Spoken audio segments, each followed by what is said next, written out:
First intending with Foz, Chicago Bears in the midst. Rapping about football, no room for politics. From the Windy City, we bring the fire. This podcast hot, raising the bar higher. Touchdown after touchdown, we never settle for less. Breaking it down with Foz, we always bring our best. First and 10 with Foz, dance in the crowd, cheering loud and proud. Our spirits never bow. We rap that navy, blue and orange, no room for doubt. Chicago Bears legendary, no team can knock us out. No team can knock us out. Analyzing plays, stats on full display. Hitting hard like a linebacker, making our way. Foz leading the charge, taking us to the top. Chicago Bears legacy, we can never stop. Bear down, rise up. What's going on, fans? Episode 81, First and 10 with Foz, proudly streaming on Facebook page, Chicago Bears Fan Forever, as well as First and 10 with Foz on YouTube. Be sure to like and follow the both.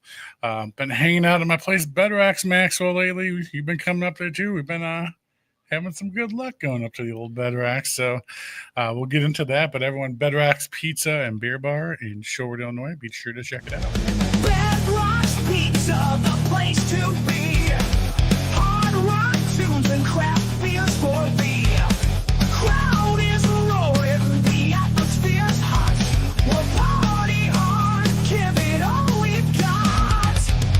This place is a sanctuary. Shout it out loud, let the music play. Foz Pizza, we're here to stay. Good times and memories never before.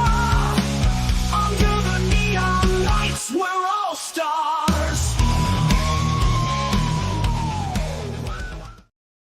All right, guys, it's all led to this coming this Saturday.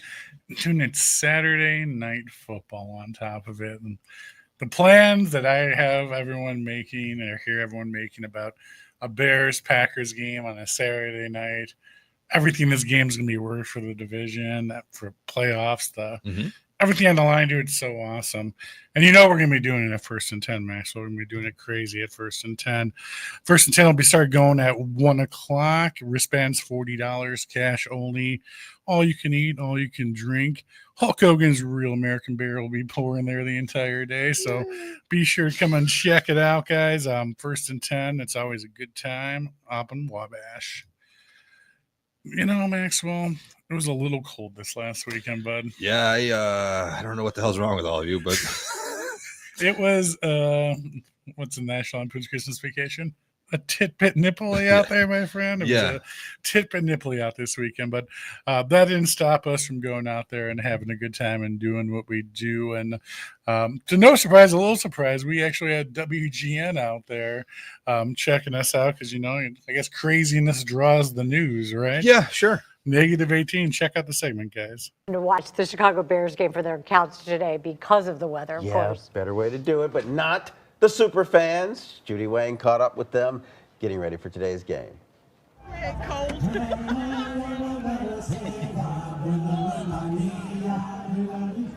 This is where tailgating legends live.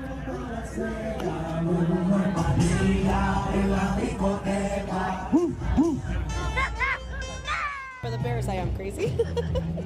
So many people told me stay home. I said no, not for my Bears. 4 hours until kickoff, the wind chill, 18 below. Some would say we're crazy, but some was just like, we're living the dream. Waking up at 0 degrees, it's like, all right, have our morning coffee and our adult beverages and go from there. This afternoon's game was one of the coldest at Soldier Field. With the Bears running hot this season, superfans didn't mind shivering.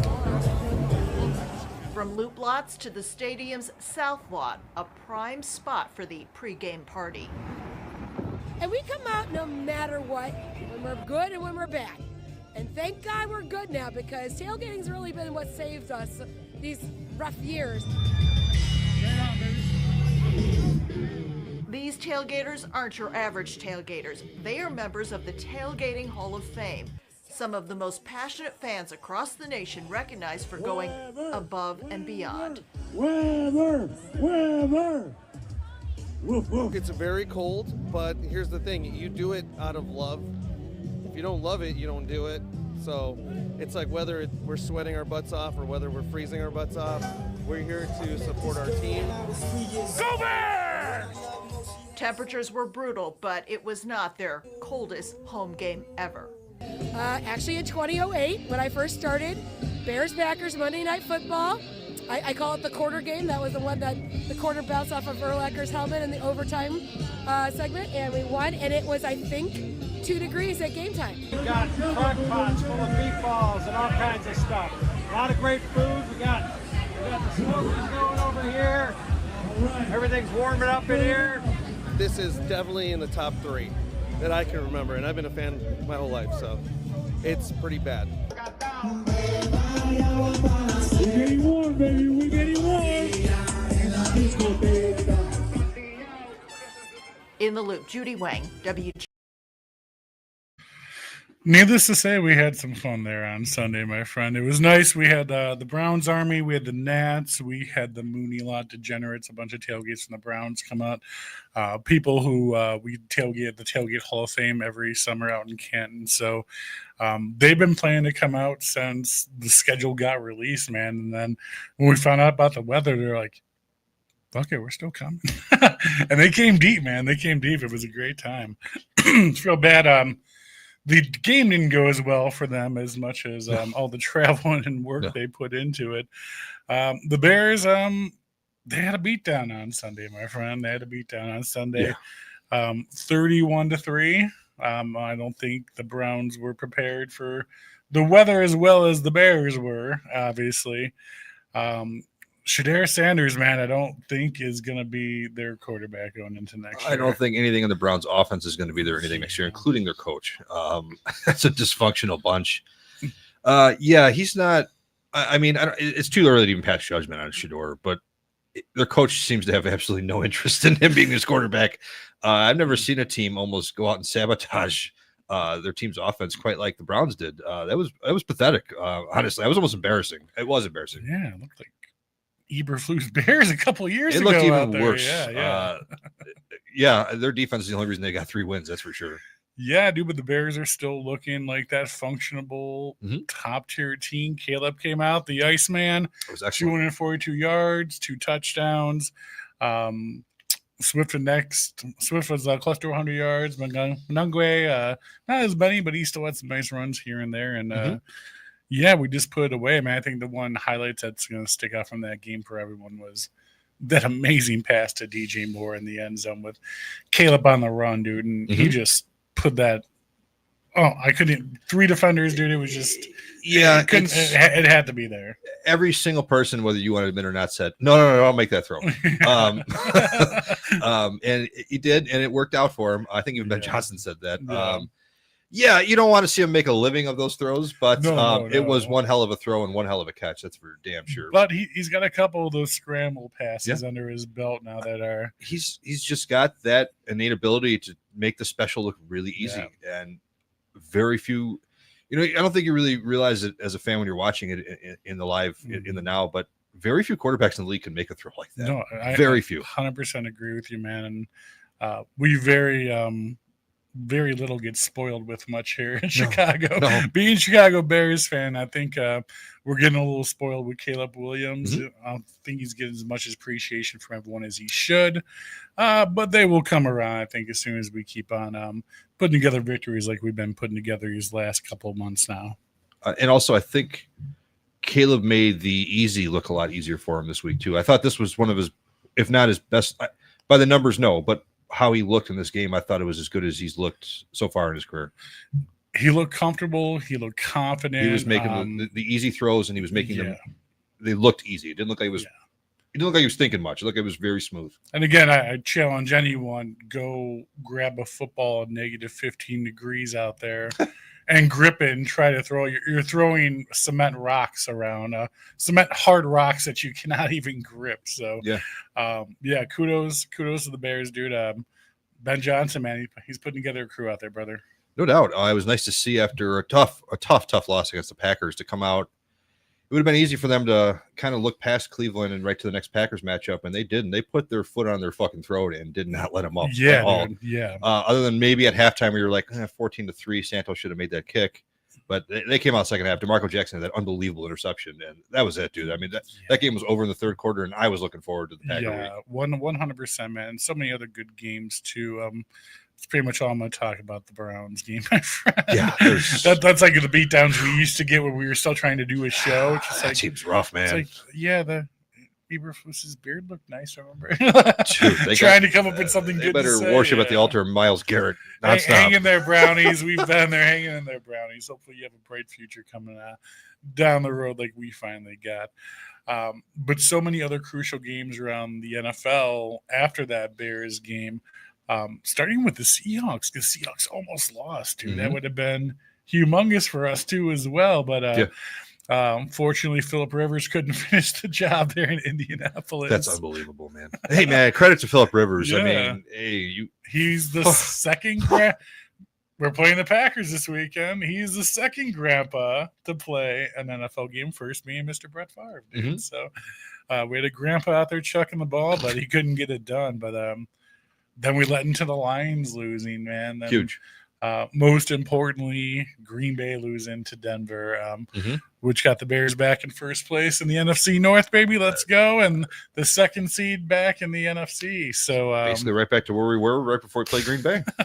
If the season ended today, everyone, we would be playing the Packers in the wild card. Yeah. Which we still might be given the next 3 weeks and whatever the hell happens. No doubt about it. The NFC. Can we get out of this division? I just don't want to be in the NFC North anymore, man. It's just not fair. I mean, our victory got rid of the Vikings. Obviously, they were done. Yeah, already. But that was the official stake there on Sunday. But dude, it's such a tough division, dude. Now I think it's probably the toughest division in the NFL.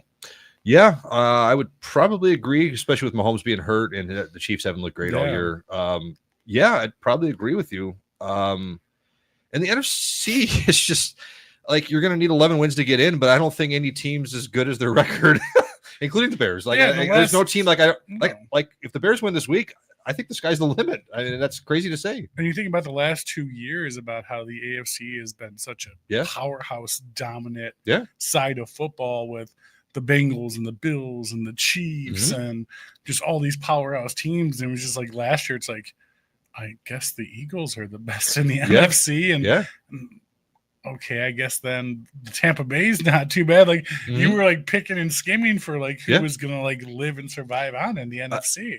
That's why it's not insane to say the Bears get in and just don't make a run. I mean, that's where we're at in the NFC right now. Because I mean, I would say I think we all would probably agree Rams are probably the best looking team in the NFC, but they're not a flawless team. They're a team that could definitely get beaten. 100%, 100%.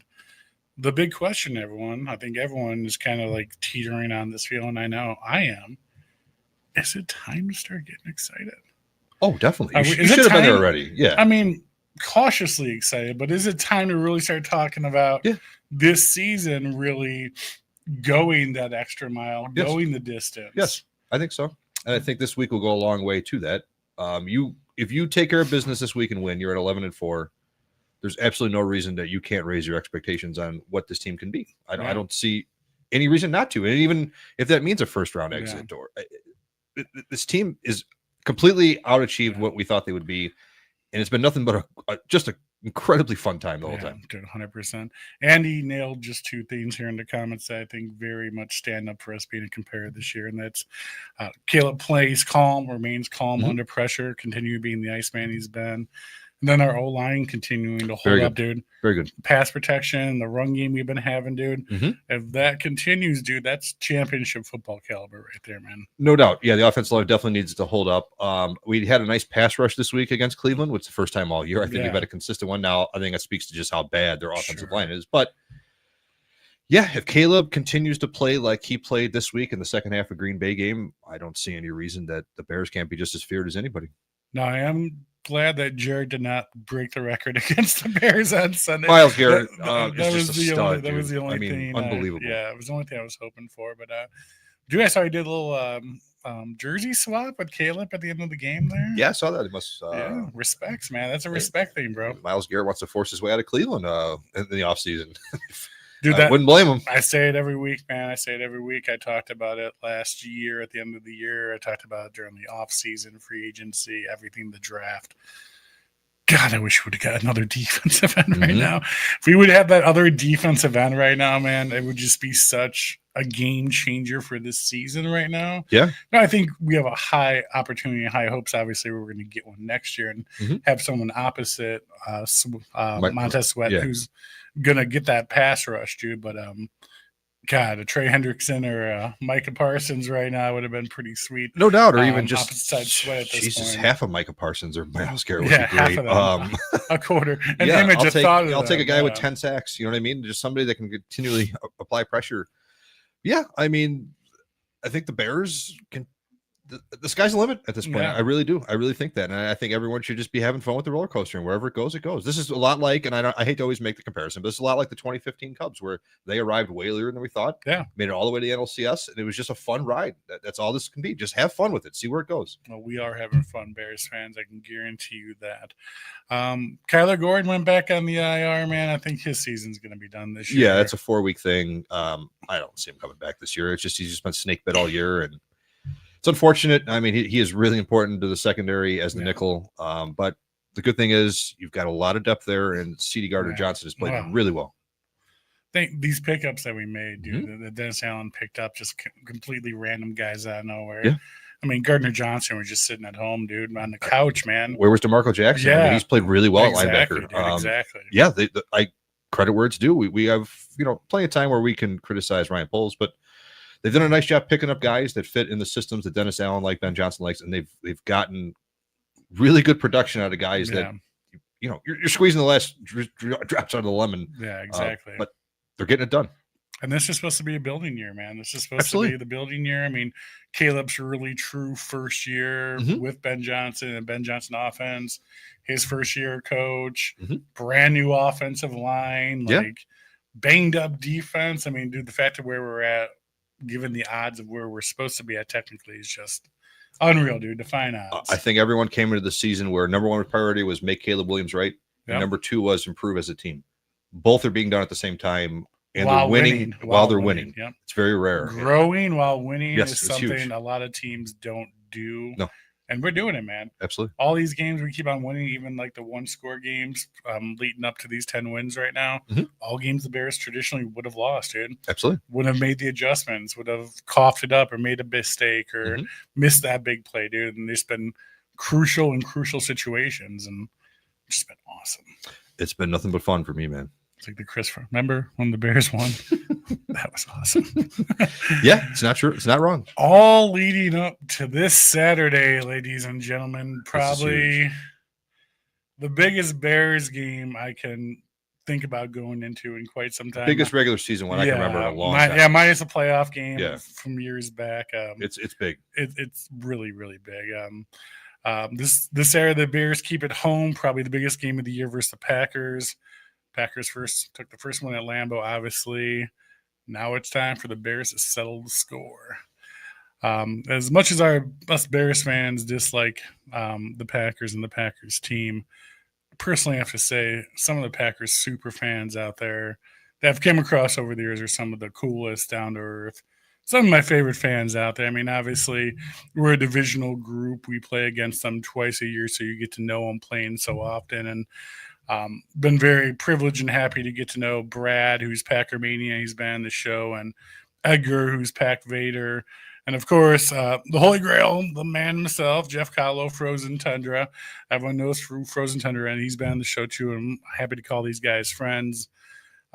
Tonight, we had another one of these top dogs here, the First and 10 with Foz, that I'm extremely happy to have on the show, extremely honored. You guys have seen him on TV. He's been a Packers fan forever. You've seen the cheese head, but his is a little bit different. It has the owner on it. Everyone, welcome to the show, Steve, the owner, Tate. Steve, welcome to the show, my friend. Thank you so much for coming on. It's an honor, my friend. Thanks so much. Great hearing, the warm-up. It's cool when your team's in it at the end, right around the holiday season, right? Hey, you guys are Nice spoiled feeling. with this. What's it like, man? Give me the feel. This is foreign territory for us Bears fans over the last couple decades here. Just like everything, you got to write it out. You got to just enjoy it. Each season, each game, Yeah. even like last week. I mean, you guys come in and handled the Browns, and they beat us. So you just never know how it's going to go. And our game, we had a good first half, and then poof. So you just never know. And This year is the definition of any given Sunday. If there's if that definition of that saying is true, this year is the biggest true year of that I can remember in a very long time. Absolutely.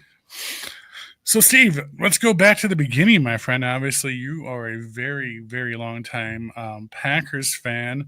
Where did it all begin? And most people I talk to usually begins in the household, the family, the parents, tradition handed down as kids. Is it the same for you, my friend? Was it a family ordeal back in Wisconsin growing up? Absolutely. So we were really poor, and my dad worked all the time. He was he came up here through the Air Force when Truex was active. So my dad worked 6 days a week. I hardly saw him, but on Sundays it was church, Packers, and then go out hunting. There you go. And I tell you one little side note. Back then, the farmers considered animals varmints, and so a lot of times the only meat we ate was what we shot. So sometimes we go out, but a lot of times we go, but sometimes we wouldn't. I'd say, Dad, why don't we go out and hunt? And he goes, "Oh, the Packers lost." I said, "What does that matter?" Said, Packers lose, everybody's in a bad mood. They won't let you hunt. So people accidentally get shot during this. Ordinary. So that. But I get asked this question a lot. So I say, I don't know a time I wasn't a Packer fan. So I say I've tracked it back to April of 1957. Oh my God! Because I was born in January of '58. So I love it. Coming out the womb, my friend. Dwight D. Eisenhower was president then? That's amazing, my friend. So what's one of your earliest memories going to the games? I mean, were you did you go to Lambeau Field a lot as a child? Did you grow up going to the games at all? Or you said you kind of grew up poor, so it was mostly watching it at home on TV? Right. I never made a regular season game until I was 37 years old. Oh, so, nice. People think, I go up to a lot of training camps, mini camps, OTAs, all that stuff, different events, or Hall of Fame, just went up there for a lot of events. So people assume I live there, but I live 2 hours south near Madison. Okay. So when we play the Bears, 2 hours up that way or 2.5 hours there, it's kind of the same. All the games seem like a road game to me a little bit. It's a whole day affair. So, 37 years old was the first time I made a regular season game. Wow. Madison is one of the most beautiful towns. Yeah, I love in the entire Madison. world. I love Madison. I would eat garbage off the ground in Madison. It's the cleanest place in the entire world, too. It's very scenic with our lakes, but you can't get there from here. You got to always go out and around. always trouble traveling in Wisconsin during this winter time. That's for damn sure. So you started going to games when you were 37. So right off the bat, were you hooked? I'm going all the time. Did you jump right into getting season tickets right away, or how did it go from I'm gonna start going to games to where now I'm gonna develop my persona, become this super fan, and be at every game doing what you do now? Where did you kind of make that jump at, Steve? You're giving me a lot more credit. I'm not that clever. I just started. You unknowingly did it. That's the thing you don't know. You unknowingly did it. It really is the truth. So I started going to games, and then I've said for years, because we've been sold out since 1960. Yeah. If you can find a Packer ticket less than 2.5 times face, you're getting a deal. So it was just expensive to go, and you're back in those days. Green Bay is really over north of Lombardy, and they just carved out where Lambeau Field is to put it in Green Bay. Everything else is Ashwaubenon. Well, you could scalp tickets in Ashwaubenon, but not in Green Bay. So you'd have to go up and get scalpers back when you had, before you had everything electronic. Sure. And so it was pretty pricey to get to a game. And then when I turned 40 in 1998, my mother had gone out and bought 4 playoff tickets for my brother, sister, wife, and I.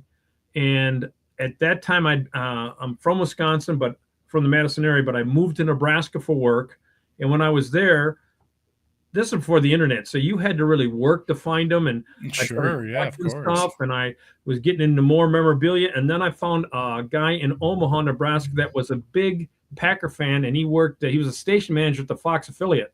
So we would go in there and watch the raw feed, and watch the game. And so what's cool about that is when the commercials come on, you're watching the wrong feed. It just goes blank. So that's when we tailgate and eat, and then we watch the game. And so I got more and more collecting and getting items as I traveled around. And man, getting Packer memorabilia from the 80s and 70s and 80s, they'd almost give it away. You know, it was Sure, so of course. one thing I always wanted was a share of stock. I wanted to buy one, and there had been 3 before my lifetime, and then there hadn't been one. Well, 98 they had a share stock sale, and that one wasn't as popular as these others. So I quick bought a share because I just wanted to have it. Right? Yeah, of I course. bought a share of stock. Yeah, who wouldn't? My mother bought these playoff games. We happened to be first and second row with the 4 seats, and my sister was making up a banner back in the day when they'd allow you to drape it over.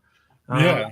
And as she was making a banner up, when I moved back from Nebraska, a lady worked for a Wisconsin company, and she gave her a cheese wedge, and she says, "Hey, you want this thing?" I said, "Sure." I didn't really wear it. It's kind of more of a joke, right? Sure, really yeah. going over time was, I think the rumor here is it really started from Chicago White Sox fans calling us blockheads, and a guy said, "Hey, cheese blocks." Or It sounds something. about right. It sounds like so much Chicago fans would do. And a guy Especially then White took his mother's Ralph took his mother's couch and made a cheese wedge out of her foam. And that's how it started. Now the Packers have bought Foamation and they own it. Anyhow, so I'm going over there. She's making up her banner, and I get in my car and I go, I wasn't thinking. I'm an NFL owner because I got my share of stock. I'm like Jerry Jones. But does anyone want to be Jerry Jones? Maybe it's money. So as I drove over to my sister, I said, "Hey, can you put NFL owner on it in green?" And I was just spur of the moment, passion, right?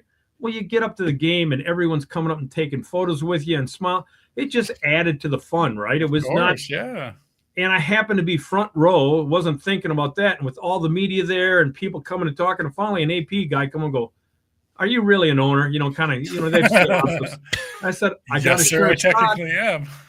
And he gave me the thumbs up, right? And so that's how it started. And so people will tell me like that, "Oh, you're famous." I said, "No, I'm not. I have a famous wedge. That's what I have." Yeah, and Jeff will just tell you he has famous icicles on his beard too, right? So even with that, so sometimes people will say, so I get called at times to go, "Really like it when you wear the icicle." "No, that's the other white guy with the beard." "Oh, I really like it when you wear the big hat." "No, that's the other white guy with the beard. That's Jeff and John." So I tell people all the time when some people say, "Oh, you think we all look alike?" I said, "You people all think us white guys with white beards." So it's been about 30 years, my friend. Tell me what it's transformed into now. Obviously, you're pretty known well around the NFL. I believe you're a PFUFA member. Is that correct? Yeah, I'm involved with that too. Very cool. And it's not.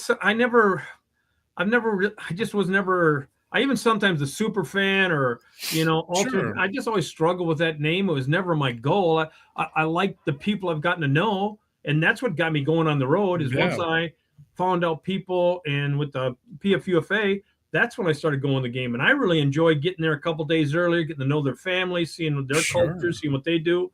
And last year, I went to every game but Brazil. That's the first time I tried, and I said, "I'm not doing that." It just, that gets to be a lot. I don't blame you there, my friend. Yeah, but I get to all the home games, and that's their road. I went to Dallas and a tie. I'm telling you, ties, nobody walks out happy. Nobody. No, it's dumb. Yeah. The way the tie has benefited you guys so far this season, though, has been pretty crazy. Better than a loss, but I'll just say that we went to a high school game there in Texas, and that's big stuff down there.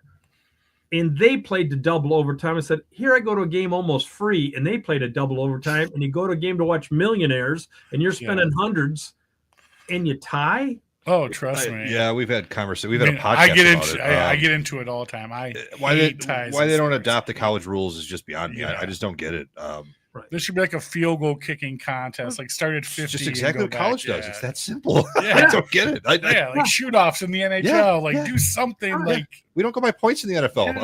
Exactly. Something. And they tested it out. It's just like they adopted the kickoff from the XFL, right? Yep. Yeah. So you got to. I used to believe if it isn't broke, don't fix it, but I was an IT manager. And I'll tell you, that philosophy, you'll get bankrupt. You got to stay current. And this is what I say about rivalries. This is the benefit of true, honest rivalry. as they up their game, you got to up your game. And you have to learn from each other. And the NFL learns pretty quick. So it's all that kind of stuff.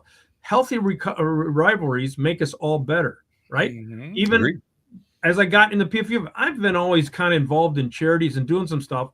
But when I saw what some of these guys were doing and gals were doing, I said, man, I got to up my game. And then when you feel like you're representing each other, at this game, I'll be there. I've been going down now sitting with Paul Zawicki, the Road Warrior, who's been to over 800 games in a row. Yes, Paul And does with not get enough Bearman. credit, man. Bearman as well. Bearman gets all the fame. I love Bearman. Right. Don's the man.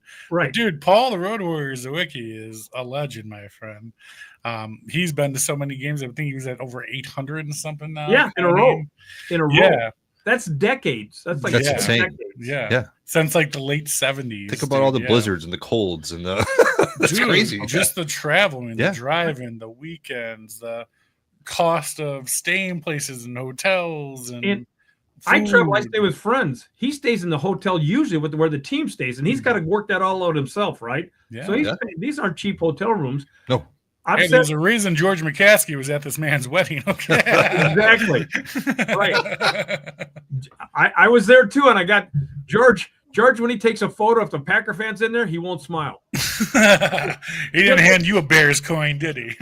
He hands you a card that's got Bears on it, flip it over. It's not too late. Quit. It's funny. So, then, of course, we got our honorary Bears fan, Ben Sanders, who's actually a Dallas fan as well. Right. He's a Bears fan. Don't let him tell you any different, though. He's a huge football. Arena, whatever football, that guy. One time, Paul and Ben got me to go down to Racine for a football game. And I get down there and go, what's their record?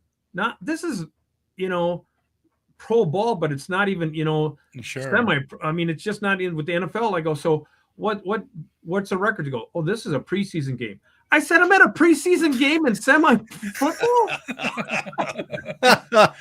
Aren't you even a true fan, Steve? Aren't you even a true Well, hopefully the beer was on ice. Yeah.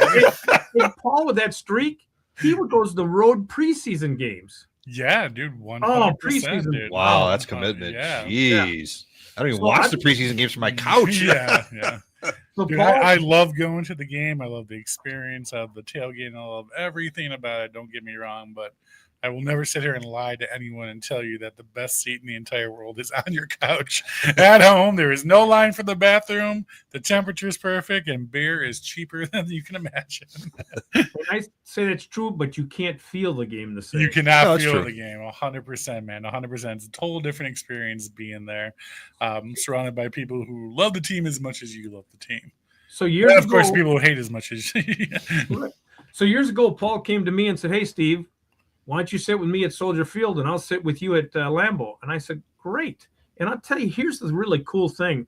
When you're sitting with a game with your pal and they're on the opposite team, when you win, you don't get too high because you can get over because your buddy lost. Yeah. And when you lose, you don't get too low because they won. So I mean, even like last year, I could say, okay, we lost. You guys beat us at home. And I said, well, we did it for Virginia, her last year of life and her birthday. So we gave her a parting gift. So, 100%. I've sat with Paul enough down there. Staley comes over, and that's the game he's handing out cheese sandwiches. He always gives me the one with 2 butt ends. That's absolutely amazing, man. Yeah, right there by the tunnel, man. That's the VIP spot, the diehards, man. I go down and visit Don when I'm at the stadium down there. Obviously, I'm not sitting down there. Seats are a little bit above my price range in that part down there, my friend. But yeah, diehard fans in those sections for sure. So you've been watching. The Packers beat our ass for quite some time now, Steve. Since 98, right? 98 is when you started going to the games. What's some of your earliest memories of versus the Bears? Some of the moments that really stand out to you since you've been going to the games. I'll tell you that last. This could be an experience with a fan. This could be anything, my friend. So I'll just say, I was lucky enough to go to Super Bowl 45. So to go to Super Bowl and see your team win, you're not going to beat that. No. I'll even say these 2 games are huge. The game last week, not the one against you, that went back and forth, and man, that could have gone past a little higher, deeper. So when you live in that kind of competition with your old rivalries, yeah, the rivalry hasn't been that much, but when it's like that, it spins up quickly, right? Sure. So I've had no problem, and I've sat in different places in Soldier Field. I usually try to stay out of the upper deck because that's where cheaper seats. The drunk tank. But I've even been in Soldier Field there. I've had no problem tailgating, and I've had no problem in Soldier Field. That walking from the parking lot underneath those streets, I got to keep my head.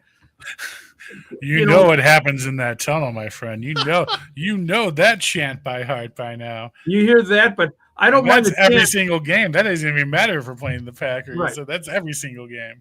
Right. Well, I even know what at Cubs games you guys say it. So, so, and that's another funny thing too. I grew up a Cubs fan because there was no Braves and no Brewers. So good for you. But I am a Brewer fan now, but Cubs are right behind, so that series. So I've had no problem, but walking around, two things a lot of times. Sometimes people are being rude. A lot of times they just want to knock your wedge off.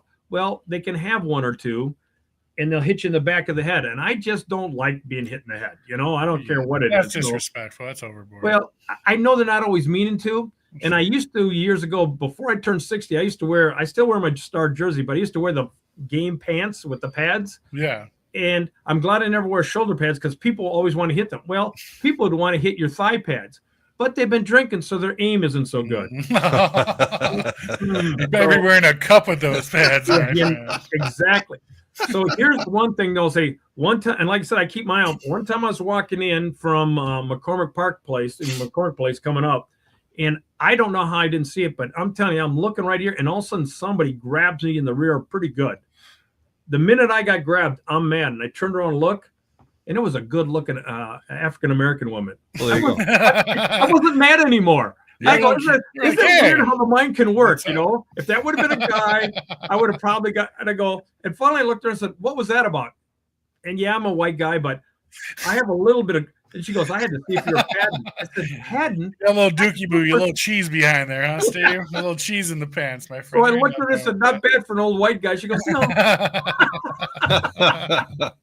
So it's always funny how people act. And when I used to wear the pants, a lot of people would slap you in the rear just because that's what they do in football, I guess. But it was always kind of funny. So now I just wear camo, green and gold and white camo pants because it also, I'm a hunter too. I still deer hunt and that kind of stuff. So it's that.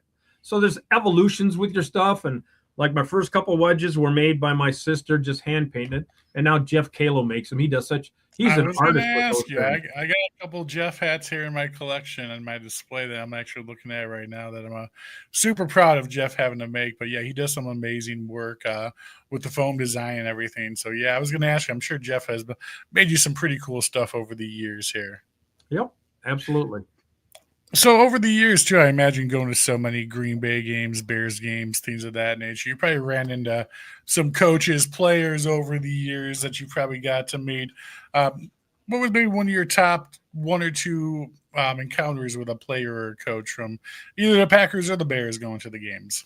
So George has got a dry sense of humor, but he is friendly. I was really surprised. Even when he was there, at Paul's wedding, he goes, do you see Mark Murphy here? That's our president kind of owner. He goes, do you see him here? So he would joke like that kind of stuff. So he's pretty funny. I've met some other. Coincidentally enough, probably one of my neatest encounters was before the Super Bowl 45, and we were at the media center, and some of us were geared up, and we were trying to promote some the association and stuff. And all of a sudden, that was when the lockout was going to happen. And Michael Irvin come walking out with his sunglasses on, acting, Michael Irvin. And as he's walking by, I said, hey, Michael, what do you think about the lockout? And he come over, took his glasses off, and he talked to us for at least 10 minutes, worried about it, and how his son might not be able to watch it, or his dad. And he was just, for those 10 minutes or whatever it was just guys talking football. Okay. That's awesome. And so he leaves. Now you advance 3 days, and now I'm in the Super Bowl, and they had that outer circle. Michael's coming off the set of the NFL, and he's got to go in to ESPN. And I'm telling you, he's a good 20 yards away from me, but I'm geared up like I was before. And I just said, hey, Mr. Irvin, He walks over to me and puts a hand on me. He goes, "How you doing?"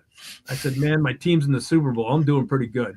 I know guys that I've talked with, and for him to walk across and just say hi, I go, you just hear some of the persona, you see something, but he was very personable, you know? Yeah, you always like to hear when the celebrities are actually good people behind the scenes. They appreciate their fans and things of that nature. So that's always a great story to hear. And even there too, you know, sometimes you feel like it's Oz, don't you? Because you have this, your team, your players, you have all these kind of idyllic views of them. Mm-hmm. And there's some players you meet and go, I wish I hadn't met them. Just because of personality. Sure. Other ones you really like. And so over time, especially in Green Bay, when they used to park outside, there was a lot of we called sitting at the fence, and you just interact with them a lot. And there were some people that really enjoyed interacting with you, and some that. And lastly, I'll just tell you, when the whole Favre happened, you know, and that was all that. That's when I started just wearing Bart Starr, because I said he's always going to be a Packer. But that guy, I got to give. He was the type of guy. Bart was 81. We have crossed paths. We knew each other by name, but we didn't sit down and hang out together. But we'd crossed paths, and he was 81. He's going to die at 82. He's had multiple strokes. And at 81, he heard my sister had a stroke, and he had his personal assistant call me. This is day 2 of my sister. We don't know if she's going to live or die. And his assistant spent 20 minutes telling us what they did for Bart, conventional and unconventional. And then she said, Bart wants to say a few words. Aww. And she goes, he's got this. Yeah, luckily, I had a work phone and a cell phone. And I recorded that. Yeah. And I get chills even now. I go downtown. I go down to the hospital. Still not know my mother's sister. She did live, and she's alive to this day. Oh, but didn't know. Awesome. And I played that for my brother-in-law, my brother-in-law, sister, wife, and I. We all went down for the Super Bowl. And here he is, not knowing whether his wife's going to live or die. My sister, and he starts crying because Bart Starr took some time out of his day to say hi. That's humongous. That's really cool. That's awesome when you hear those stories about celebrities who do things like that. Well, the game is one thing and that, but it's the relationships. And if you can just give somebody a smile, lift up their day, a little bit something, you know, there's a lot of heartache in this world. And I just say all the time, if fans of different races, sex, creed, color, and we're spending money and we're pretty fanatic, and usually most time the more fanatic we'll get, you can't get along. And if we can get along and we have opposite goals, I keep saying this all the time. There's one thing I like to stump. If we can do that with football fans with opposite goals, how can we not do that of people of the same country with politics? We can't let our leaders keep dividing us. We just can't. I agree with you there. I totally agree with you, man. I mean, look at us. You're a Bears fan. I'm a Packers fan. We may not agree on a lot of things when it comes down to the sport, but guess what? We both love football. We both love our teams, and we both enjoy having a good time with it. And that's really all that matters at the end of the day. And when you put it down, you know, I've had people help out stuff. We help do stuff for each other. We just get to know one another. It's far more than a game. And this is what I coach young guys a lot. Football is our entertainment. It really is. Yeah. Like going to the movie theater. Sometimes I don't like the ending. I was in Detroit when we did that Hail Mary, and all our fans were coming. That was a great game. It goes, it was horrible. We played horrible. We had a great ending. Well, that was. We had a great ending. Yeah. Everyone always forgets about the game, the horrible part leading up to the great ending, though. The great ending always takes it. It'll definitely wash your mouth out and leave you feeling good. Yeah. We've been there plenty of times. We've been there plenty of times as Bears fans. Well, I'd be remiss not to at least ask about the Packers this season in a scouting report. Another 9-4-1. It's definitely a good-looking team. Obviously, a major injury this week. But how are you feeling about the Packers going into this week? I'm sure good that you beat us once already, but just as a whole. So, yeah, you go back to last year where technically we should have been swept by the whole division. If it wasn't for one finger, we'd have got swept. So you come into thinking, you always got hype, and I'm obviously biased. People say, do you think we have a chance to win? I said, I thought we had a chance to win the Super Bowl in the 70s, so I might be biased. But when we came out of the gates, we usually come out slow. We came out of the gate and won 2 good teams from last year, Lions and Commanders, and came out. You think so, and then you lose the Panthers, who are better than we thought. You lose the Browns. Then you go and tie, and I was at the game. You tie against the Cowboys. You're going, it just doesn't seem to be sure. And now you get on this roll because let's face it, we came into a 3-game streak there where there's 3 NFC North teams in a row. I said, man, we've got to win at least 2 out of the 3, but it's going to be and you come through and you run all three, you go, wow. Yeah. And you think things are gelling together, right? Well, a major injury. That's why I said there was a couple years ago where I knew we were going to kill you, and I actually got to hold the flag on the field. And by the time I got out, around, up, and into your seats, you missed part of a quarter. Roger had broke his collarbone, and we lose. So any one of us is such a quarterback-driven league that we all know if our quarterback isn't in, it's a step down most of the time. So when you feel that thing rolling, and all of a sudden you see, like I hear you was listening, I didn't see your game last week, but you hear where he's making really good throws in tough situations that few can. You cannot get more than hyped, and you guys really built up your line, right? And our line struggled for a while. Well, now it's starting to come together, and then Tom goes out with an injury. He's been out twice this year. He's our main tackle, so it still looks good. But the saying, next man up. Next man up over Parson. Yeah. No, there is no such thing. Yeah. There's a spot filler for Micah Parsons, but there is no replacing that guy on the field. You pretty much line every single play. Right. All of them have to step up their game to get somewhat close. If they all don't, and let's face it, you guys got a good run game. And so it comes.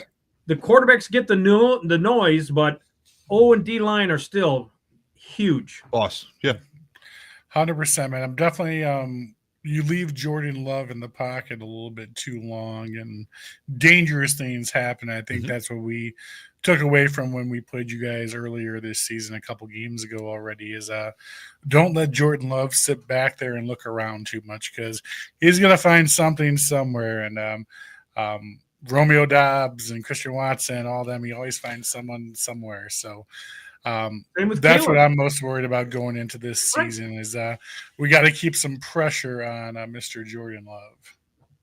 It's all about love, baby. Is just quickly, is Watson playing this week? I saw he was hurt last week, but he was okay, or I didn't see an update yet. They just said it wasn't as, they've only said so far it wasn't as serious as they thought. So that's good. They all hold that stuff back to the last. Oh, absolutely. Yeah, they don't want us to game plan with Watson being out, so that'll probably be a game time decision. I'm guessing. Other than that, Steve, I appreciate you coming on the Showtime, man. You've been an absolute awesome guest. We love hearing about your history, everything that you've done over the years, coming up the story behind the owner and everything. And we could probably sit here for days and talk about stories of stuff you've experienced as a fan over the years, man. And we will again, because I would love to definitely have you on the show again down the line, my friend. So I appreciate you coming on tonight. Like I told you backstage, we don't get into the who's going to beat who. Obviously, you're picking the Packers. We're picking the Bears, man. I always tell everyone, best of luck to each of us, and let's hope it's a good game, and good luck to both of us. Good luck, too. Will you guys be at the game? I will be tailgating at the game, but I will be coming back to watch the game at home, unfortunately. I am not a season ticket holder, so ticket prices are a little bit above my pay grade, unfortunately. So I wasn't a seat. People – in 2003, when the per-seat license, a friend I work with came in and says, "Are you looking for Packer season tickets?" So that's not the question. How? Yeah. So I paid the per-seat license interest free, and I get that money back if I ever do. And I've been able since 2003 go to the 6. We got 2 packages. Go to the 6 home games and all playoff games for face value since 2003. That's awesome. 2021, I got a single seat gold package, so I am now a season ticket holder for 2 games for free of the year, but. See, I'm on that everlasting waiting list, my friend. So you are currently living my long-term goal. So as soon as I can get them for face value, I can put aside that money for the face value. There you go. Well, thanks, guys. I really enjoyed. Thank you, Foz and Maxwell. You guys are great to talk. I hope to meet you in person someday. Yes, likewise, sir. man. As soon as I meet you, I'm getting a slap on the ass, Steve. A good slap on the ass is coming your way as soon as I see you. It's been a pleasure, my friend. Go Bears, go Pack. Have a good night, my friend, and good luck on Saturday. Right. Merry Christmas to you all. Merry Christmas, Thank sir. you. Thank you. Bye-bye. See, man, I'm telling you, these Packer fans. Him, John, they almost want to make me like the team. God damn it. I like them so much, and I hate their team so much. It's not fair. No, I mean, I admire their team, their organization. I mean, they've done it the right way for so long. It's just 100%. frustrating to all of us Bears fans. But I think maybe is there anything more exciting than like a Bears-Packers game? It's two of the things I look forward to the most each year is the two games we face the Packers. So. The Yankees-Red Sox of football. I mean, it's the biggest rivalry in football, I think. Yeah, you go into it, man. Everyone's talking a little smack talk. Everyone has their Bears, Green Bay friends they're going back and forth with. It's always a good time. It's just nice that we have a team that actually can compete and like you feel like they could beat the Packers and not have to worry about. Yeah, man. Yeah, it's going to be a good game. I think it's definitely going to be within one score. Definitely coming down to 2 minutes. One of those fucking games that we've been having to deal with all year. You expect it for this kind of game. Yeah, exactly. I don't think it's going to be any 37-3 blowout like we just had this week. No. That's not going to happen. But again, like we talked about with Steve right there, man, Micah Parsons being out is going to be is a big gift in the Bears' lap. So, I mean, obviously going into the game without him trying to kill Caleb Williams the entire time is an advantage towards us. Yeah. If Watson doesn't play, obviously, it's even bigger. Yeah. They're down a receiver. They got Dobbs back, though. So, I mean, he's still got some weapons out there. But I think what it's all coming down to, in my opinion, where I'm going with all this is, and I said it already, the pass rush, dude. We cannot let Jordan Love sit in the pocket, dude. We have to be all over him. You need Dexter Sr. to step up big time. You need Billings to step up big time. You need Montez Sweat to continue doing what he's doing. We saw Austin Booker had a sack this past week. He continues to grow and flourish. On his birthday. It was his birthday on Sunday, too. So, we need to see that defensive line get in there, get to him, dude. Don't let him chill in the pocket because he's going to fuck you if you do. Absolutely. You let him chill back there, and he's going to stick it up your butt. So don't let him do that. But we're excited for the game on Saturday. I'm sure you guys all as well. Everyone's making their Saturday night plans. I know we are. It's going to be awesome. It's going to be nice to actually watch a Bears night game and still have a Sunday to relax and watch football the next day as well. So, dude, why don't we do more Saturday football? I think it's just the college thing. I know. Yeah, I mean, they don't want to. But most college fans aren't NFL fans. And most NFL fans aren't college fans for the most part. A lot of people I know are kind of like separate, like you're either college or you're NFL. But I mean, it's probably the biggest competition to the NFL is college. So they don't want to piss in each other's oatmeal, I guess, is just the kind of the way to look at it. Yeah. I mean, do I wish they were Saturday instead of Sunday games? Yeah, hell yeah, I do. But I mean, we can't do the Super Bowl on Saturday though. Yeah, I know. I don't think that'll ever happen, but I know what you're saying.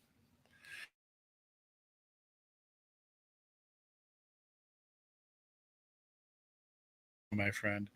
So next week we'll be just breaking down the outcome of this humongous game on Saturday versus Green Bay. And the tough schedule continues going on for the last two games. We got to go to Cali and go to San Francisco and beat them. And then we come back home versus the Lions. And who knows what that game is going to mean. I don't want it to come down to that game. Let's clinch the playoffs this week and let's just go from there. So we got some fun episodes, some fun stuff to talk about coming up the next couple of weeks. It's a great time to be a Bears fan right now. It's a great season, and you deserve it. I deserve it. You guys all deserve it. We've been through the shit, so let's enjoy the fun, guys. That's right. Thank you guys all for tuning in. As always, please be sure to like, comment, share tonight's episode. It goes a hell of a long way for the show, so we appreciate when you guys do that stuff. As always, appreciate Steve for coming on tonight. He was, again, just an awesome guest. Again, these Packer fans are just the best. Appreciate all you guys tuning in. You guys are the best as well. And enjoy the game on Saturday. Have a good time, and bear down, baby.